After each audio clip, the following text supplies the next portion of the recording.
حضرت امام ابو حنیفہ رحمۃ اللہ علیہ کے 8 صحابہ کرام اساتذہ تھے۔ نمبر 1 حضرت انس بن مالک رضی اللہ تعالی عنہ۔ نمبر 2 حضرت عبداللہ بن زبیدی رضی اللہ تعالی عنہ۔ نمبر 3 حضرت عبداللہ بن انیس الجہنی رضی اللہ تعالی عنہ۔ نمبر 4 حضرت واصل بن اسقع رضی اللہ تعالی عنہ۔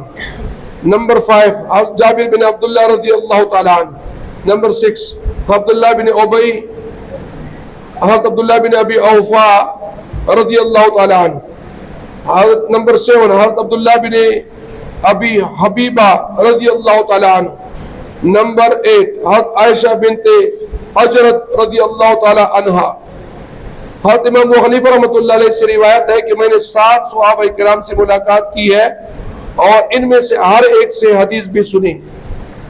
ان کی تفصیل کے لیے مناقب ابی حنیفہ للموفق بن احمد المکی رحمہ اللہ تعالی اس کتاب کا مطالعہ کریں گے۔ امام ابو حنیفہ رحمۃ اللہ علیہ دی صحابہ کرام سره چې کومه عمر میں تر تواخشتل د دې صحابه کرامو نه احادیث مبارکه اوریدلې دي زده کړې دي، نو پته ولګی چې امام ابو حنیفہ رحمۃ اللہ علیہ دا د صحابه کرامو شاگرد او د دورین د تابعی هم۔ امام اعظم کے اساتذہ کی تعداد، امام اعظم ابو حنیفہ رحمۃ اللہ علیہ کے اساتذہ کی تعداد 4000 سے کم نہیں۔